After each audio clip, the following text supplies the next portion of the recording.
This is Chachihoko TM, as I'm known on YouTube, or just Chachihoko if you know me elsewhere, like LiveJournal. And I'm here at Otakon 2010 with Stefan Gagny, aka Twoflower. And this is basically for anachronauts, but he's done a lot of other stuff, but I'll let him talk about that.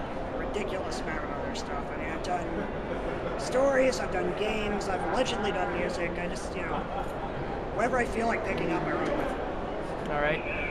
So, how did you get your start in writing? Well, I've been writing ever since, elementary school.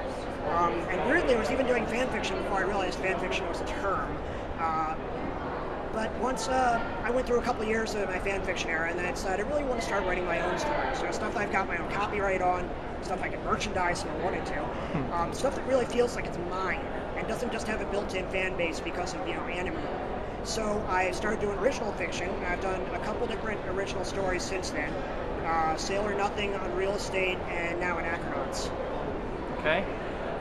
What series got you started on anime? Ranma One Half. Basically, we had a bunch of people over at my friend Julio's house one night for anime. We'd never seen anime before. This is like early 90s, very early. Still in high school. And one of the things they brought over was Ranma. And this series, this is before we had really good translation and dubbing, so it was really kind of incomprehensible. Especially given the way that series opens with like a panda fighting a girl in a rainy street. It's just like... Yeah. And basically, it was so much of a WTF factor that we had to look into more.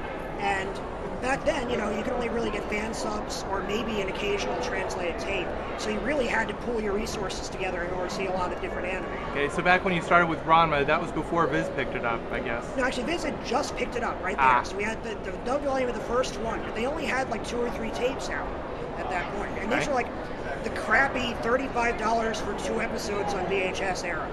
I mean, I remember that. Really early. And yeah, so you really had to like do these communal anime parties in order to actually see anything because it was so expensive and so hard to find. Yeah. Got some noise going past in the background, but whatever. Okay. Right now, what would you say is your favorite series? I'm actually not that much into anime anymore. I started losing my interest when I realized how utterly bizarre Japan is. But I do every now and then get a fan sub or something.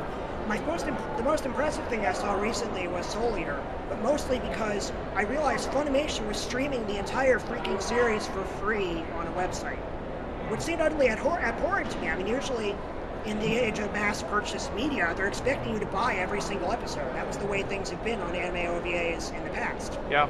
The concept of just releasing the thing in order to beat the fan subbers to the punch was crazy. So, and since I watched all 52 episodes and I liked it, I decided, well, I only saw them subbed, and I want to show this to my friends who really prefer dubs, so I'll just go ahead and buy the DVDs. So I guess it was a good marketing angle. It worked. It got on a sale. Well, I've always found it more convenient to just own the DVDs than to stream the stuff online. I mean, I've got a way of, sharing video across my home networks, throw it to the PlayStation, get it on the TV, but it's so much easier just to pop a disc in and go. Especially when it's been professionally produced, the video quality is great, the dubbing is great, etc. You get the bonuses. Sure, you could get it for free, but you get value add when you actually buy the disc. Yeah, especially when they put bonus features on, like interviews with cast, stuff like that. Stuff like making ofs, you can see what's going on behind the artist's vision, things like that. I mean, that's you just can't get that anywhere else. Yeah. Do you ever think about getting any of your stuff animated? I mean, either just dreaming, wondering if it's possible, Obviously, I mean, I'd love to, but it's one of those things where I wouldn't even know where to start, and I'm so ridiculously self-published indie C-list celebrity right now that I don't think it's going to happen. I mean, I have maybe 30 readers for my latest story. I think you're probably going to get maybe 30 views for this on YouTube. So I'm not expecting much, but I'm doing it anyway because I like it. Well, when I post this, I might put a little challenge in the comments, see how many viewers we can get for this. I mean, my stories really just spread by word of mouth. I don't really advertise them anywhere. I actually went out of my way this time to actually advertise them in the web novel, wovel, whatever it's called, community. I got on a couple rings, I got on a couple blogs, but it didn't really add anything to my viewer numbers. So it's really word of mouth. That's the way these things have to spread. Okay. Well, I'm wishing you a whole lot of luck with future publishing. Thank you. And my arm's getting tired, so I'm going to Yeah, my feet are getting tired. All right. And again, that's Stefan Gagny, a.k.a. Twoflower. Hey. Any last words for the viewers? Please read my stuff. All right.